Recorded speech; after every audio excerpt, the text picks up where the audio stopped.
Hey, I'm Lance. Let's get better at writing on the Duolingo English Test. There are 4 major writing tasks, and this is a compilation video that covers all of them.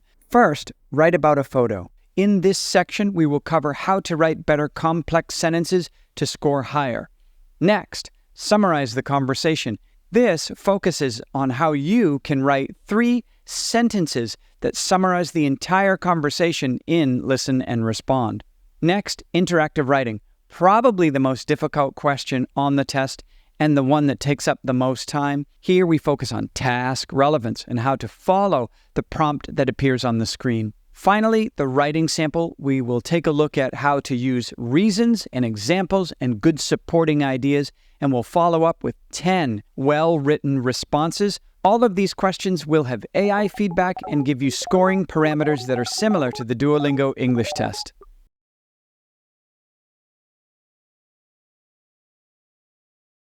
You need to stop writing in simple sentences and write in complex sentence form to score higher on the Duolingo English Test. Let's do 3 things in this video. First, we'll learn the difference between a simple sentence and a complex sentence. Next, we'll do an exercise where we take simple sentences and combine them into complex sentences, and we'll see how you do. This is a good chance for you to write longer sentences where you can demonstrate your writing skills. We'll write about a photo in simple sentence form and run it through AI. Then we'll take the same photo, write it in complex sentence form, run it through AI, and you will see the major difference in the score. You ready? Stick around. Let's go. Okay, to start with, let's take a look at a simple sentence and a complex sentence. I want to focus on how we can put them together using phrases and clauses.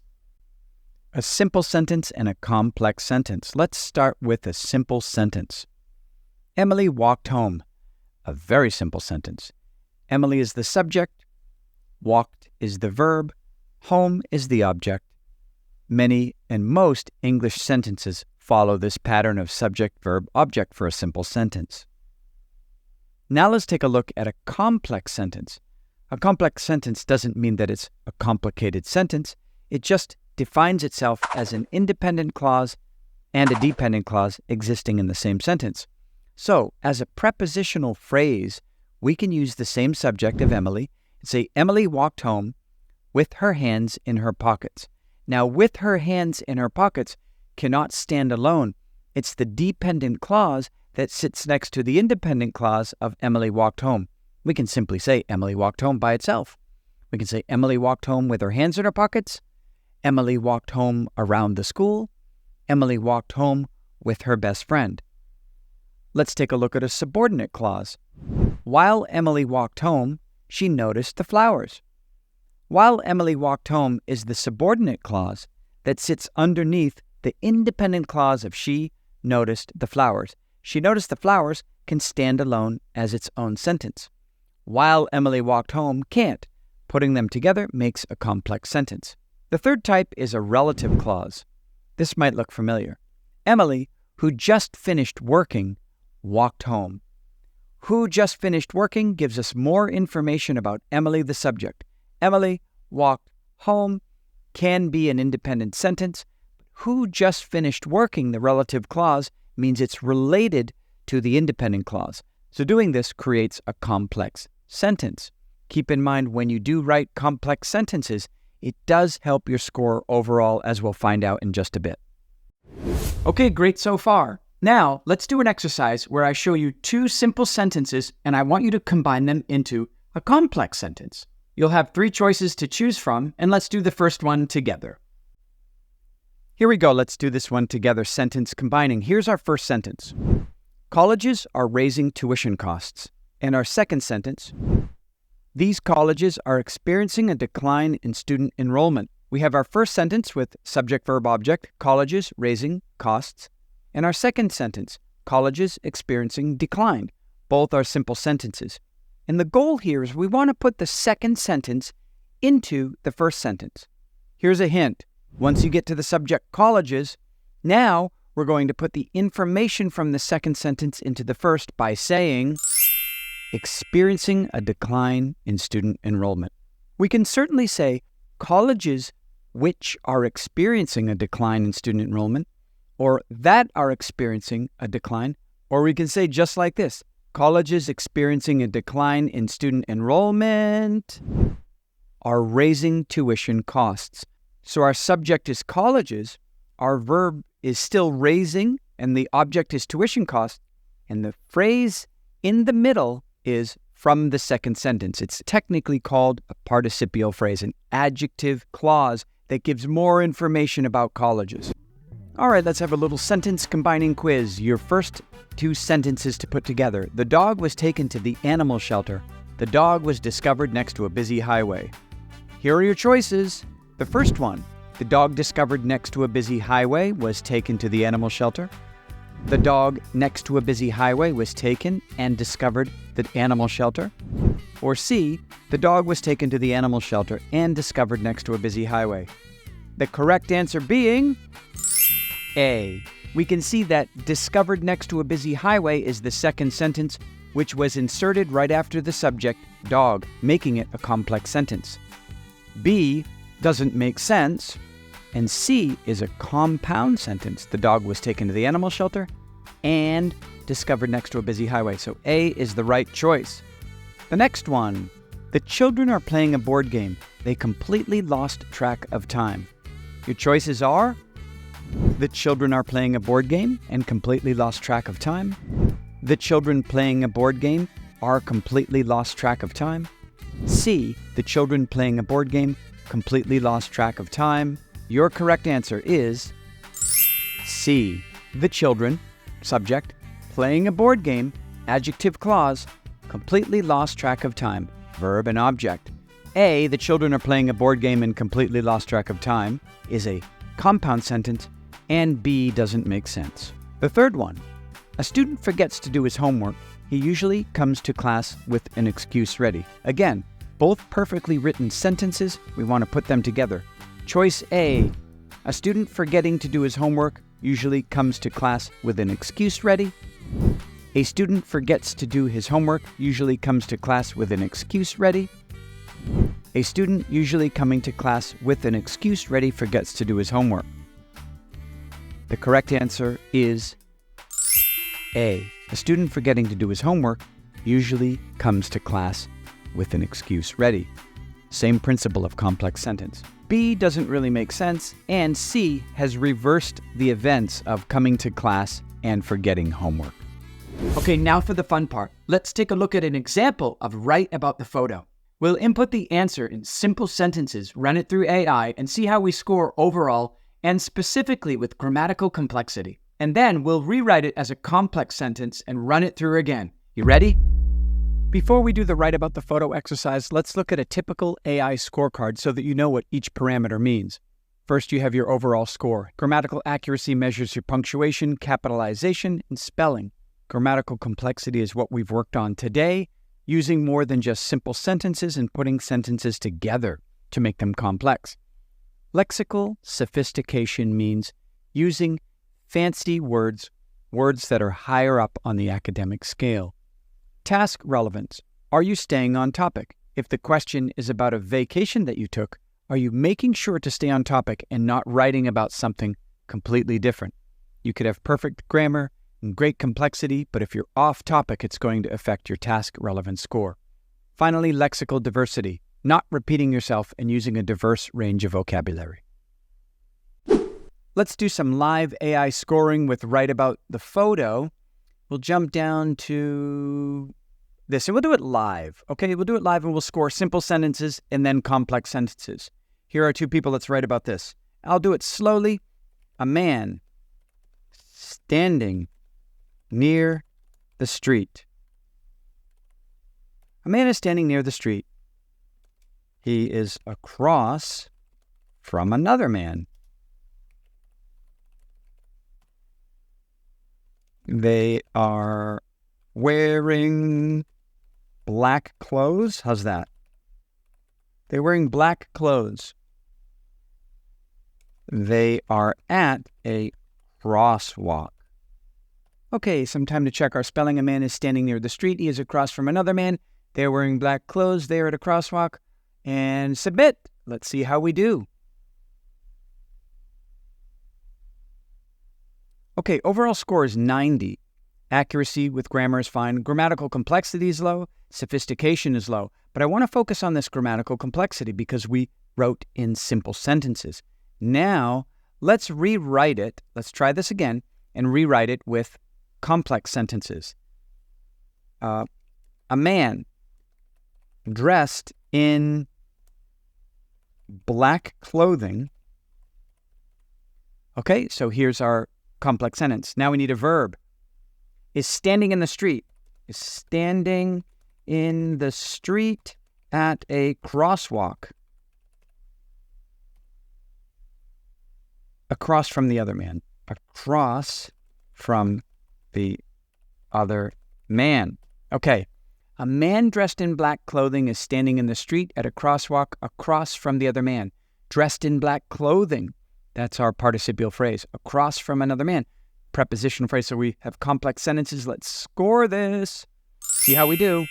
Much better. Overall score of 140 because our grammatical complexity jumped up to a 105. So you can see the difference in the change that happens here.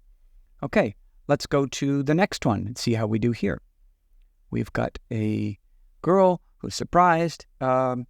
This is a picture of a girl. Period. She is yelling and standing near a brick wall. She looks amazed. She looks amazed at what she sees. Let's double check it. This is a picture of a girl. She is yelling and standing near a brick wall. She looks amazed at what she sees. Let's check it out. Simple sentences. Drum roll. Low grammatical complexity, 45. Overall score is 100. This is what affects the overall score the most. The lower of the scores affect it. But in this situation, the lower scores are affecting the overall scores. Your accuracy is fine. You're writing about what's relevant. Your diversity is okay. Now let's retry it with complex sentences. This is, we'll do it the same way. What did we write? A picture of a girl wearing a white shirt, yelling in amazement at what she sees. Is that what I wrote? At what she sees. I think that's enough. She's standing near a brick wall, and standing near a brick wall. Let's do that. And standing near a brick wall. Okay, so we have the 1 minute. We're going to double check. This is a picture of a girl wearing a white t-shirt, yelling in amazement. We have two phrases in there. At what she sees and standing near a brick wall. Submit. Let's see how we do on this. 135 grammatical complexity, and that affects our overall score of 125. We can see that when we boost that, we're helping our overall score. Okay, great. Let's move on to the last one. Let's see. Write about a photo. Let's go to the next page, see what we find. A middle-aged man is strolling. How about that? Strolling down a rural road while wearing a blue shirt. Okay, good. Next sentence. Behind him is a deserted town. There are brown and green mountains in the background. Okay. Give it a quick look. Middle-aged man strolling down a rural wearing a blue shirt. Behind him is a deserted town. There are brown and green mountains in the background. Submit. Let's see how we do. Focusing on okay, so low grammatical complexity at 55. Overall score 100. Okay. Not a bad overall score, but we see that we're affected by grammatical complexity. Let's retry this and see if we can combine them and do our best here. Okay, so a middle-aged man dressed in, let's go with that, dressed in a blue shirt, adding my clause, adjective clause, is strolling down a rural road. That's even hard for me.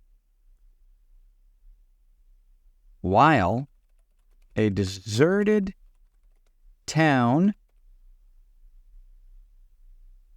and mountains are in the background. How's that? A middle-aged man dressed in a blue shirt is strolling down a rural road while a deserted town and mountains are in the background. Let's give that a score. 130, grammatical complexity 135. So we can see the great impact that writing complex sentences has on your overall score.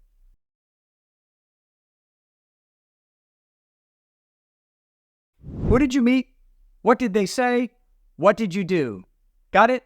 Summarize the conversation. Those are the only 3 things you need to remember when you type for 75 seconds. You just listened to and read a conversation between your professor and you, or a friend and you. You've got it all. You've clicked all the correct buttons. Now you have 75 seconds and you panic again because you don't know what to do. Who did you meet? What did they say? What did you do? Let's break it down.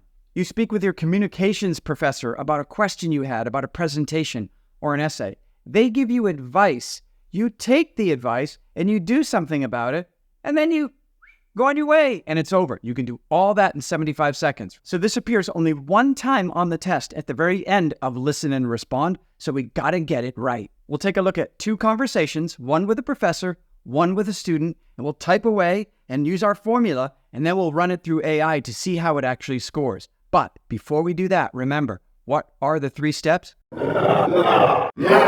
Okay, here's the first screen that you're going to see at the beginning of Listen and Respond. It'll tell you about the scenario, and then you'll have 4 minutes to go through the conversation between you and the professor, you and the other student.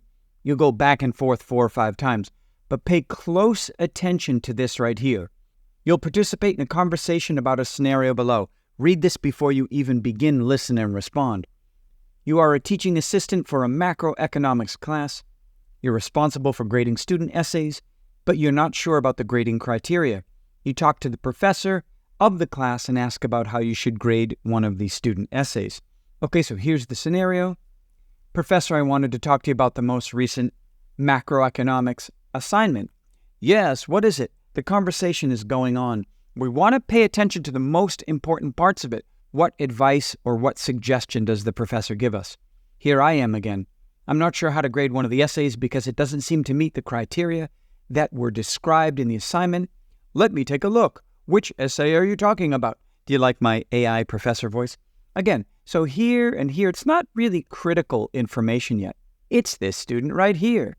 Here is where it starts. The longer part is what we're paying attention to. Ah, yes, I remember them. They came to my review session last week, and we had a discussion about their topic choice. They were interested in exploring a different angle on the question than what was suggested in the assignment description.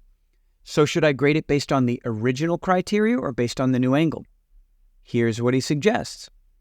Well, since it was discussed with me beforehand and I approved of their new direction, you can go ahead and grade it based on their idea. Just make sure to adjust the scoring rubric accordingly so that they don't lose points for not following the original instructions. Okay, that makes sense. Thanks for clarifying. We come back to the 3 main questions. Who did you talk to? What did they say? What did you do? You ready? I spoke with my macroeconomics professor because I was uncertain about how I should evaluate one of the student essays as a teaching assistant. Okay? My macroeconomics professor. And not just that, but what did you talk about? Because of some situation, because I was uncertain about how I should evaluate, how I should do a certain thing.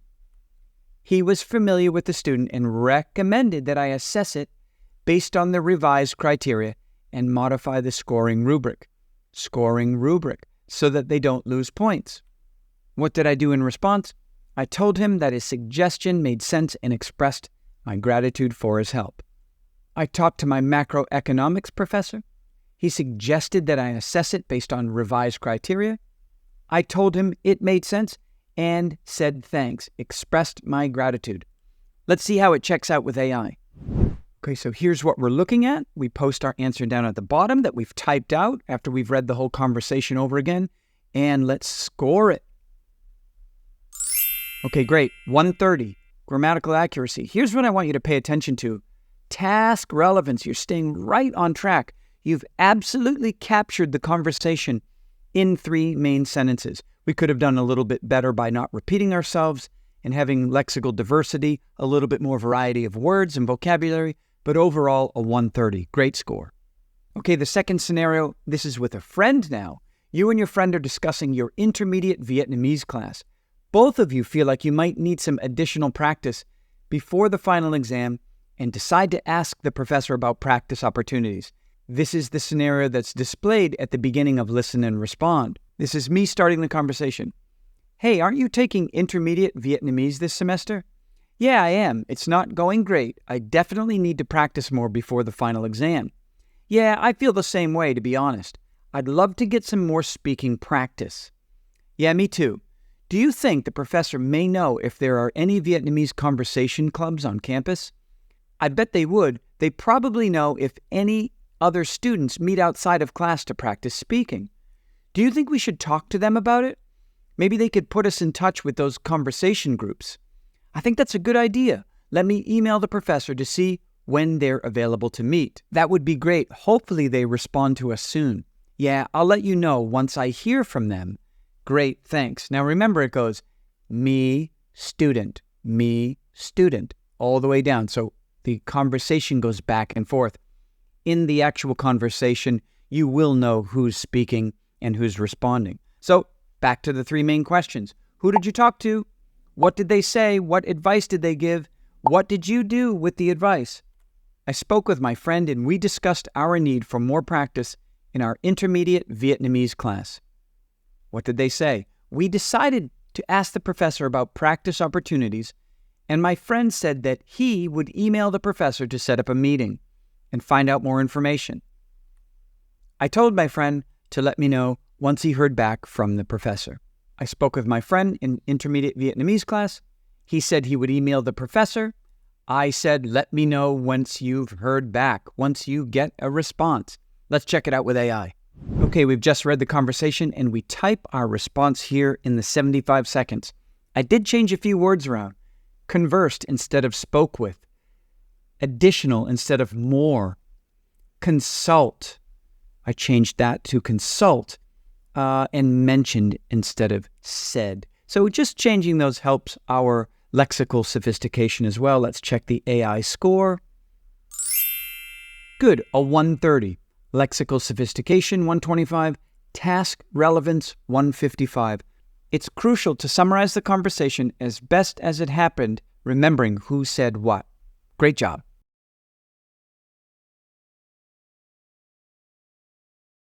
Yes, that's what we're looking for. We're looking for these types of scores in task relevance.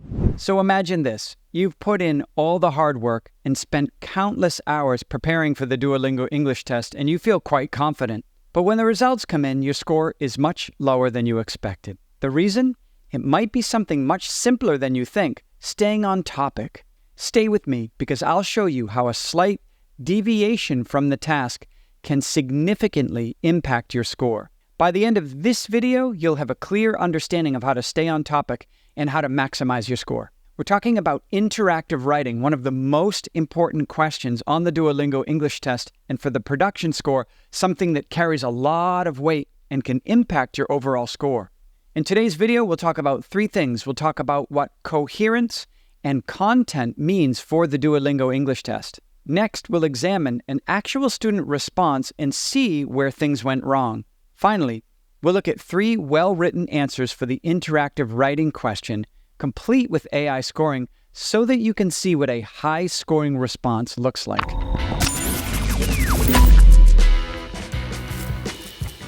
Duolingo has updated their scoring criteria, and task relevance has become a key factor in the speaking and writing sections. To get this high score that everybody wants, it's not only important that your responses are coherent and make sense, but they directly answer the task on the screen.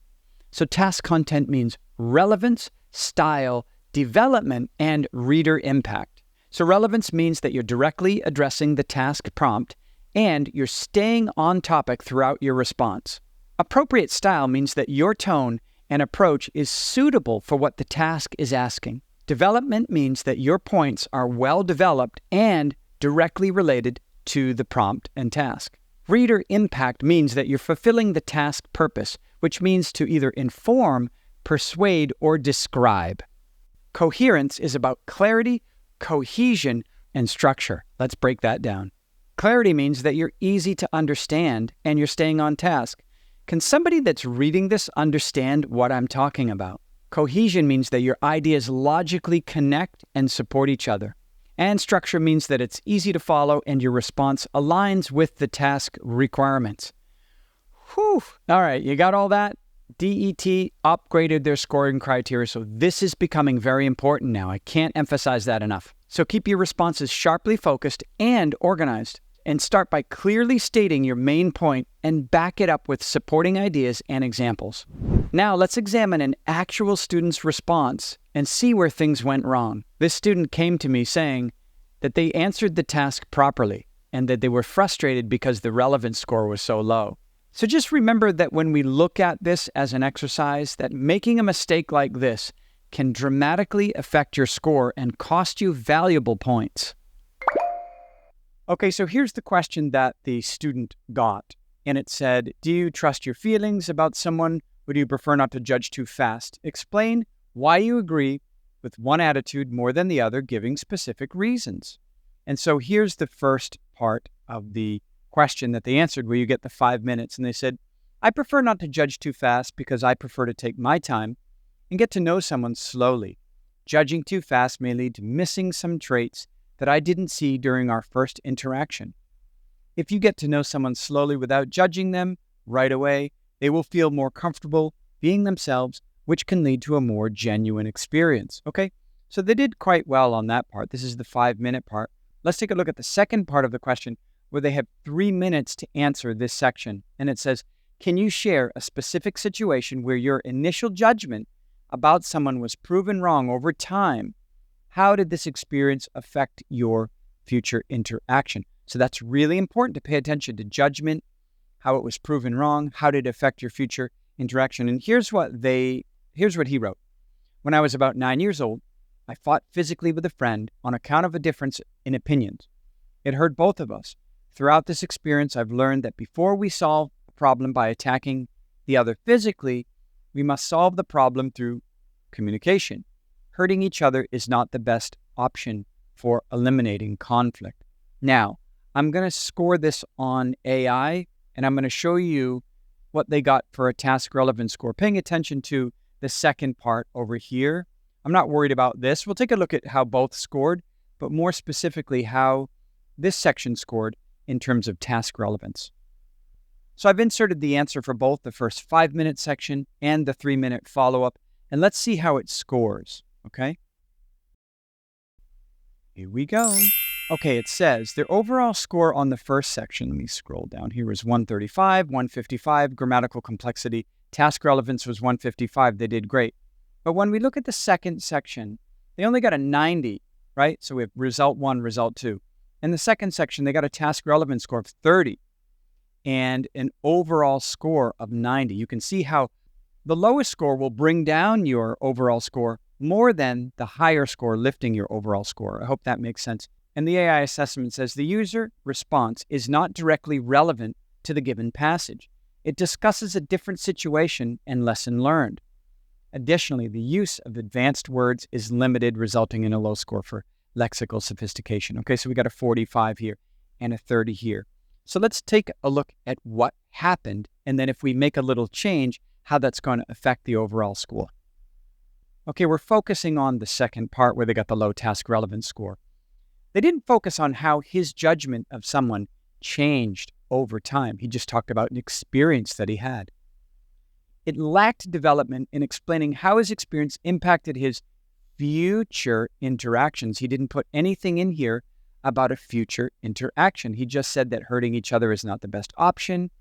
He talked about solving the problem by attacking each other physically is not the answer. And he strayed from the specific prompt by focusing on a general lesson about conflict rather than a change in perception. So let's make a little change to his response, focusing on answering this prompt more specifically. And we came up with something like this. When I was about 9 years old, I fought physically with a friend because I thought he was being mean on purpose. Later, I realized he was just having a bad day and didn't mean to hurt me. This experience taught me that before judging someone's actions, I should try to understand their situation. Since then, we're focusing on the future.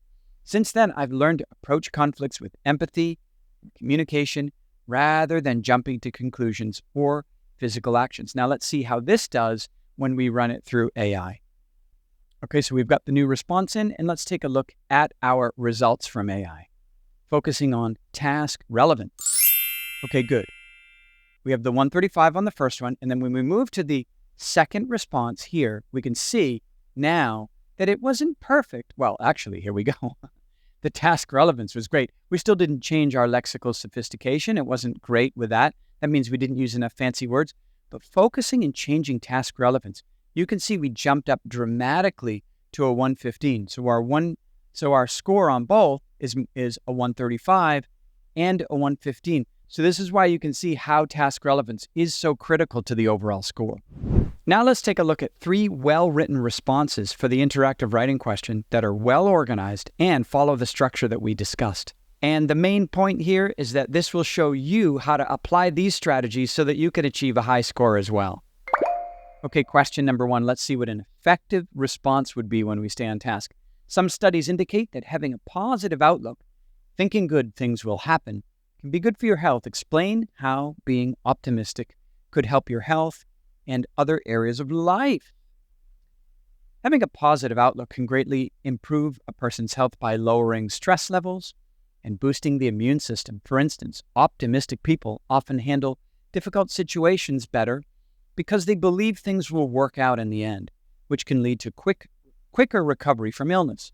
Additionally, optimism can enhance other areas of life, such as relationships and career success.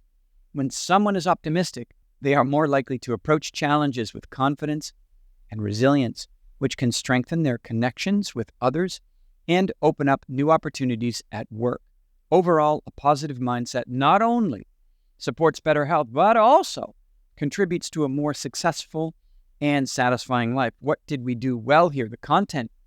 It's relevant and fully addresses the prompt by explaining how optimism benefits health and other areas of life, like relationships and career success. So the content is relevant and connected. Now, how about coherence? Does it make sense?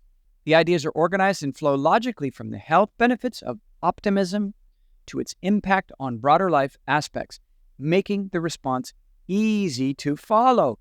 Easy to follow. We can follow the steps of the answer. Let's look at the second part of the question. Can you provide a personal example or anecdote, a story, where maintaining a positive outlook significantly impacted someone's health or life circumstances? A few years ago, my friend faced a challenging time when she was diagnosed with a serious illness. Instead of letting the diagnosis overwhelm her, she chose to maintain a positive outlook, believing that she could overcome the illness. This mindset played a crucial role in her recovery. She followed her treatment plan diligently and focused on activities that brought her joy and peace. Her optimism not only helped her cope with the physical challenges, but also inspired those around her to support her more actively. Over time, she made a full recovery, and she connects much of her healing to the power of positive thinking. The experience taught her that maintaining a positive outlook can be a powerful tool in overcoming difficult circumstances. Let's see what was done right with content relevant and talks about the prompt by providing a specific personal example of how optimism significantly impacted someone's health and life circumstances. Coherence, the anecdote. A story is clearly organized and logically progresses from the challenge it faced to the positive outcome, making it easy to follow. This is really important. Coherence means easy to follow and understand the impact of maintaining a positive outlook. Okay, now let's see how this scores with AI. That's the important payoff, isn't it? Okay, good. So we've input the responses for both exactly as we read them. And let's see how this scores with task relevance. For the first response, we got a 155, an overall score of 140. For the second response, we got a 140, a little bit lower here, but the overall score was great as well. Okay, question number 2. Again, here we go. Do you prefer to do things quickly or slowly? Explain with specific reasons. I prefer to do things slowly because it allows me to pay attention to details and produce better results. When I take my time, I'm less likely to make mistakes and more able to think critically about the task at hand. For example, when working on a project, I like to carefully plan each step, consider different approaches, and review my work thoroughly before moving on. This approach ensures that the final product is of high quality and meets my expectations. Additionally, doing things slowly reduces stress and allows me to enjoy the process. Whether it's cooking a meal or completing an important assignment, taking my time helps me to stay focused and satisfied with the outcome, as I can be confident that I've given it my best effort. Again, we'll run through what they did well. Content explains why the preference for doing things slowly is beneficial, providing examples like carefully planning and reduce stress, making it relevant, related to the topic. Coherent, does it make sense? Does it flow? Is it easy to understand? The ideas are well organized with a clear explanation of the benefits of doing things slowly, which logically supports the preference stated at the beginning. Moving on to the follow-up question, can you describe a situation where doing things quickly resulted in a significant mistake? How does this impact your approach to the tasks thereafter? A big mistake. We have to talk about the mistake. There was a time when I rushed through an important work project because I wanted to meet a tight deadline. In my haste, that means doing it quickly, I overlooked a critical detail which led to a major error in the final presentation. The mistake not only affected the quality of my work, but also caused delays and required extra time to correct. This experience taught me the value of taking my time and being thorough, even under pressure.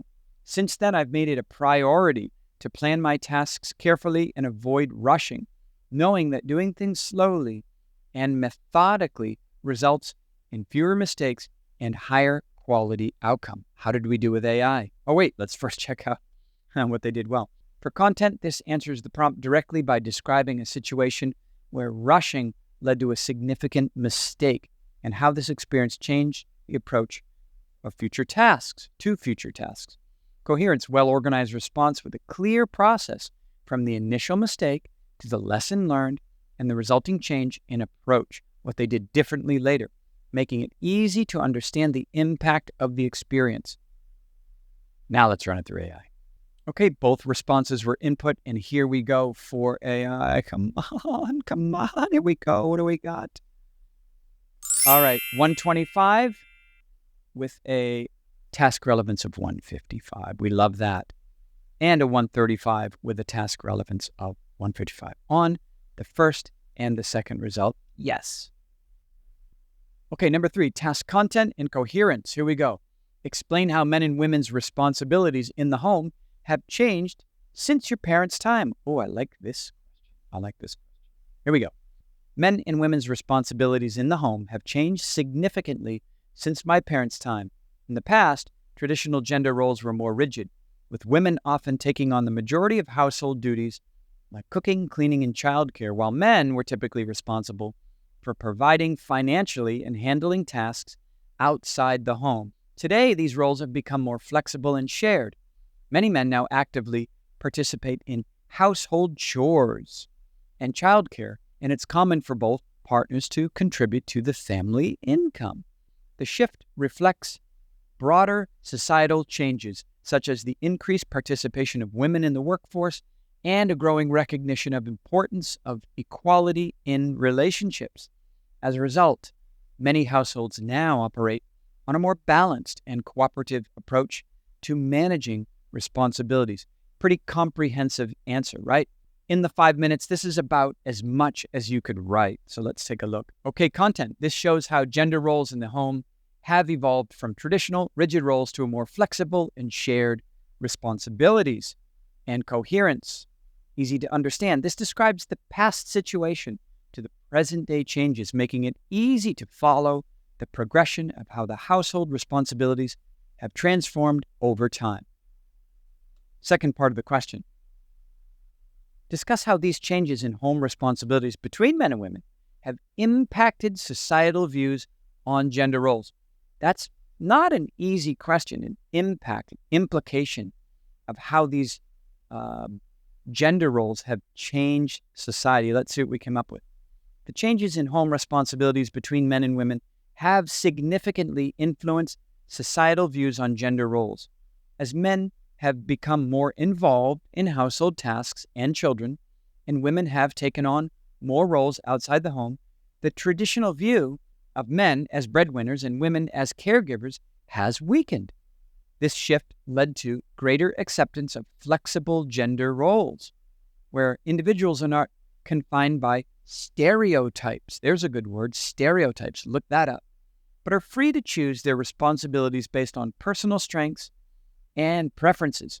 As a result, society now values equality in the sharing of roles, encouraging a more balanced approach to both professional and domestic life. I like it. It explains how shifts in home responsibilities have impacted societal views on gender roles, promoting flexibility and equality.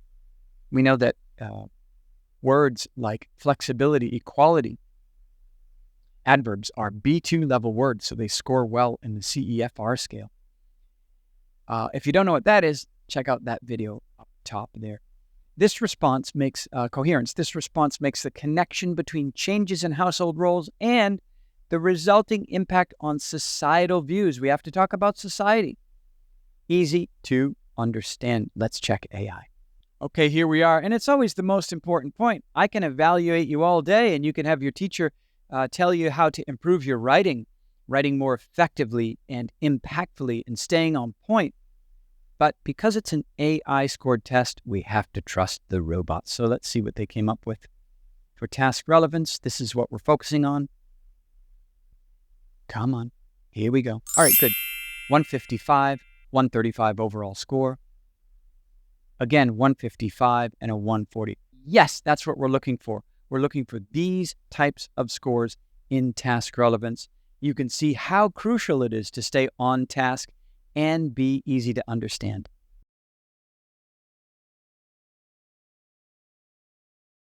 You've reached the end of the Duolingo English test, and you've come upon the writing sample.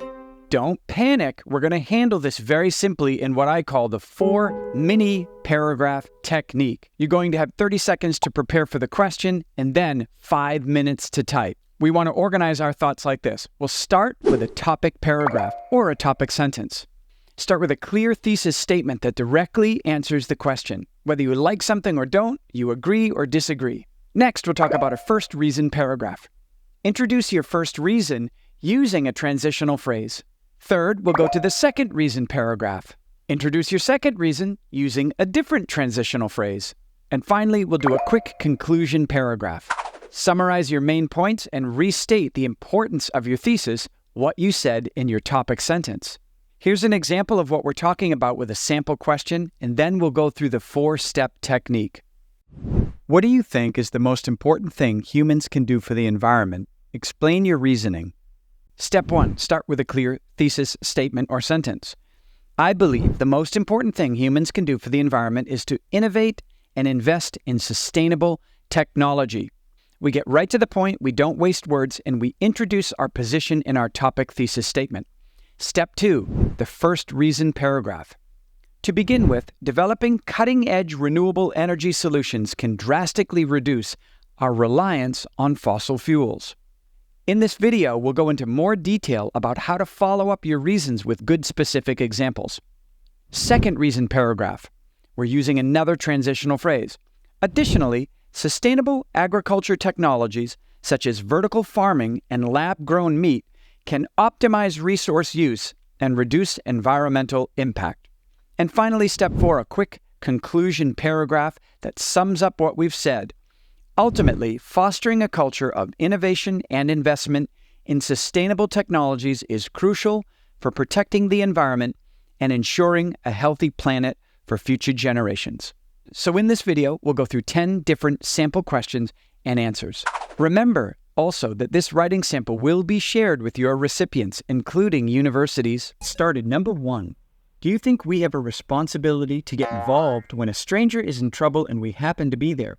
Provide reasons to support your opinion. So going with the 4 mini paragraph response, it looks like this. I believe we have a responsibility to get involved when a stranger is in trouble. We get right to the point with our topic sentence, and we happen to be there. Helping others in need is a fundamental aspect of being part of a community. Reason number 1, to begin with, getting involved can potentially save lives or prevent harm. If someone is in immediate danger, our intervention could make a critical difference. This moral duty to assist others is rooted in compassion and empathy, which are essential human qualities. Additionally, we're giving our second reason. Additionally, helping strangers in trouble fosters a sense of community and mutual support. When we step in to assist others, we contribute to creating a safer and more caring society. This collective responsibility ensures that people feel supported and less isolated, knowing that others will help them in times of need. We're at the conclusion. Ultimately, our actions set an example for others to follow, promoting a culture of kindness and responsibility.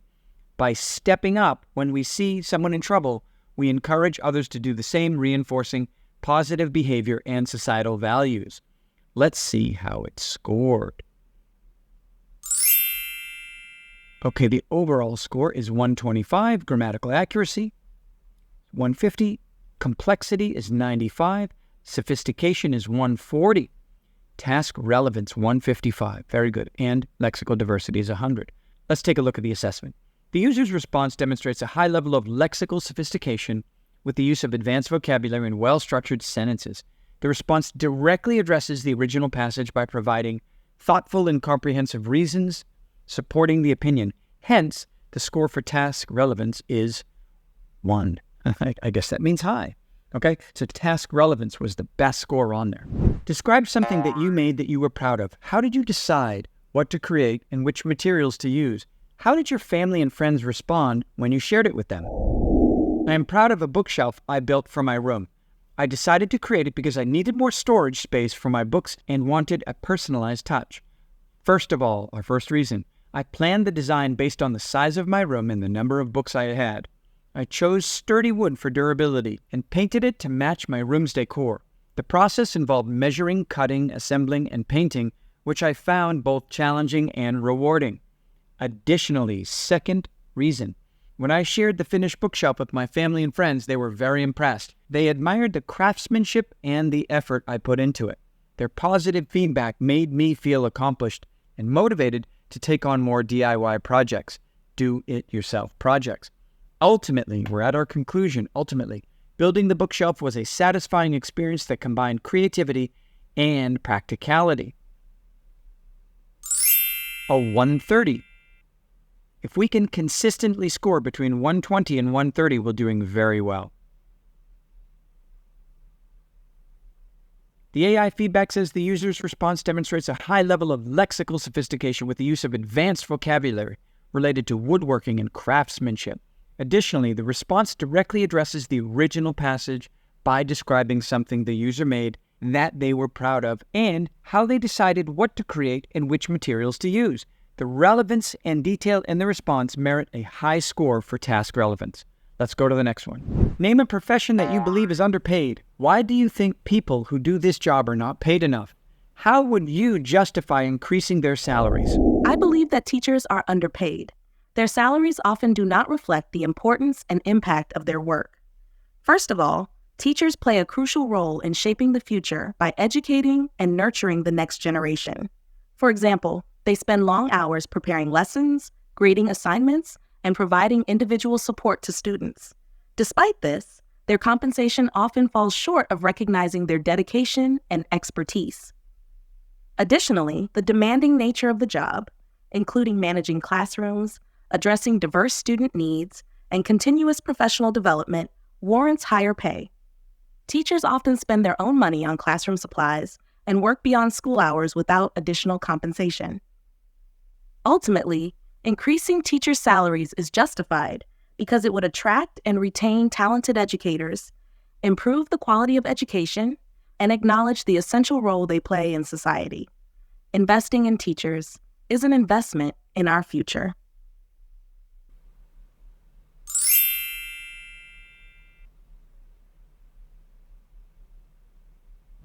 What characteristics do you think make a person worthy of your trust? Explain your reasoning.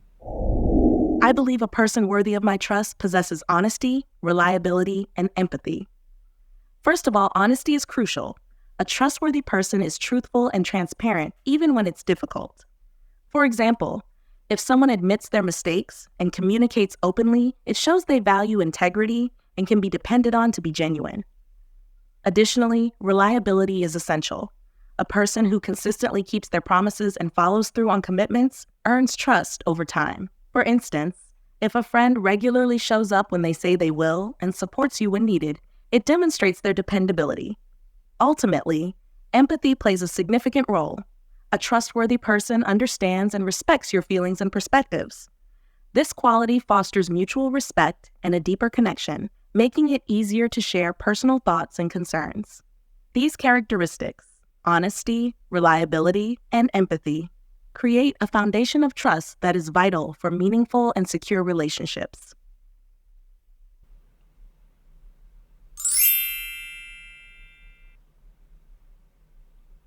Our score is a little bit lower here. The user's response demonstrates advanced use of vocabulary and effectively explains the reasoning behind the characteristics that make a person worthy of trust.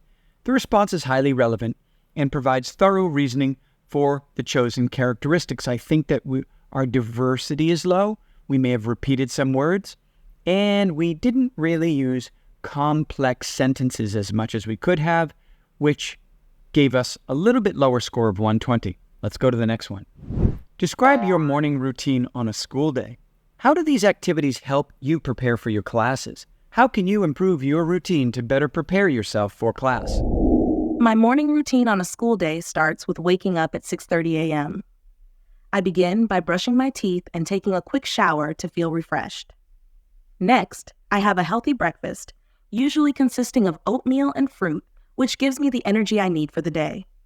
First of all, these activities help prepare me for classes by ensuring I'm awake and energized. For example, the shower helps me feel more alert, and the nutritious breakfast keeps me focused and prevents mid-morning hunger. Additionally, I spend about 15 minutes reviewing my notes or checking my schedule for the day. This helps me mentally prepare for my classes and any assignments or tests I need to be ready for. Ultimately, to improve my routine, I could incorporate a brief exercise session or meditation. Exercise can boost my energy and mood, while meditation can help reduce stress and increase focus. These additions would help me start the day even more prepared and centered for my classes.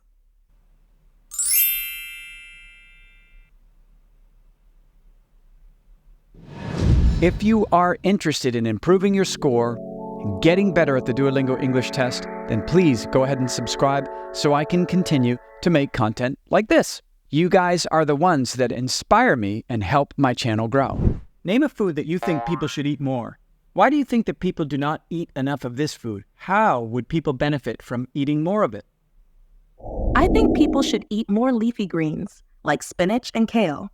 These vegetables are packed with essential nutrients, including vitamins, minerals, and antioxidants. First of all, many people do not eat enough leafy greens because they are often overlooked in favor of more convenient or familiar foods. For example, fast food and processed snacks are more readily available and may seem more appealing than fresh vegetables. Additionally, some people might not know how to prepare leafy greens in a tasty and enjoyable way. Additionally, Incorporating more leafy greens into the diet can improve digestion due to their high fiber content. This can prevent issues like constipation and promote a healthy gut. For instance, replacing processed snacks with a spinach salad or adding kale to smoothies can be easy and delicious ways to increase intake. Ultimately, people would benefit from eating more leafy greens by experiencing better overall health, increased energy levels, and improved digestion.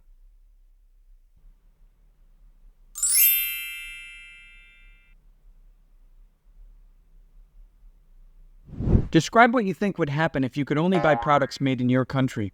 What would be the most difficult things to live without? How would people's lives change? If I could only buy products made in my country, life would change significantly.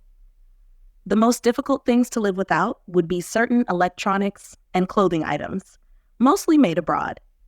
First of all, living without imported electronics like smartphones and computers would be challenging.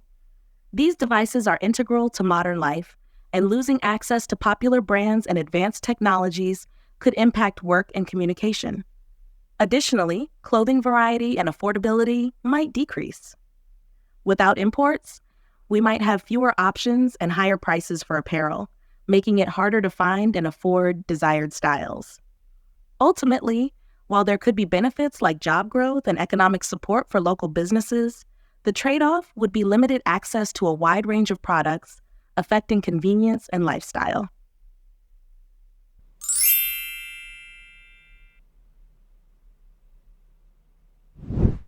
Do you think that volunteer community service should be required for all young people?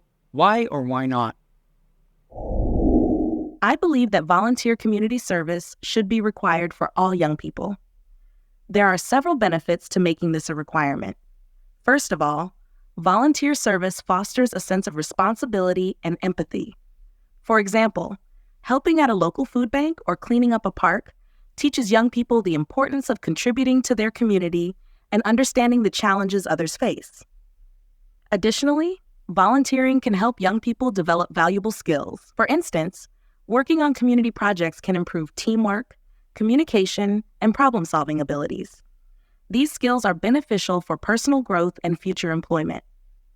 Ultimately, while some may argue that mandatory service could feel forced, the benefits of instilling civic duty and building practical skills outweigh the drawbacks. Volunteer community service can help shape well-rounded, compassionate, and capable individuals.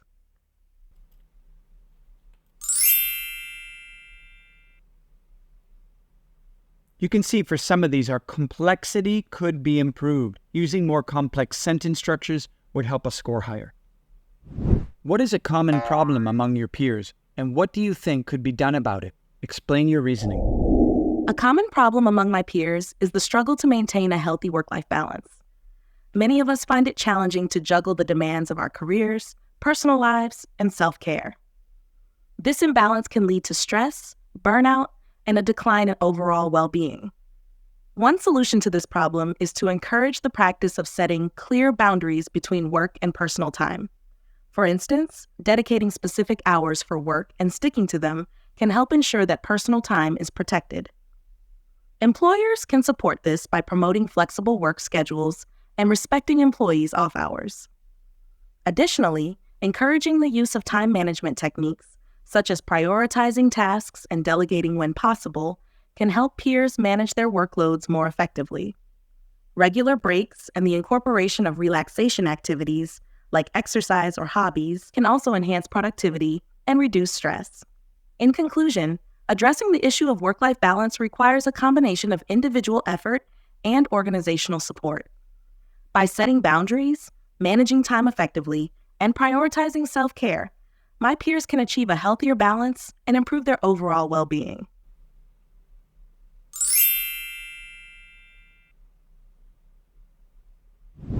Describe your favorite thing to do on rainy days. What makes this activity ideal for a rainy day? Why do you enjoy this activity? On rainy days, my favorite thing to do is bake homemade cookies. This activity is ideal for a rainy day because it fills the house with warmth and a delicious aroma, creating a cozy and inviting atmosphere. For example, the smell of freshly baked cookies can make any dreary day feel comforting and special, turning a gloomy day into a pleasant experience. Baking also provides a sense of accomplishment and creativity. Measuring ingredients, mixing dough, and decorating cookies can be both fun and therapeutic. For instance, experimenting with new recipes or decorating techniques adds an element of creativity and enjoyment to the process. Additionally, baking allows me to share the results with family and friends, which brings a sense of joy and connection. In conclusion, baking cookies on a rainy day combines the comfort of a warm, inviting home with the joy of a creative and rewarding activity, making it my favorite way to spend a rainy day. The combination of delicious aromas, the fun of baking, and the joy of sharing treats with loved ones makes this activity particularly enjoyable.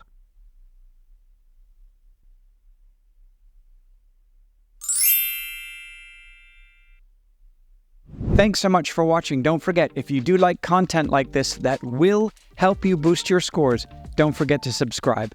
And if you like compilation videos that will cover all of the speaking questions, take a look at this one right here.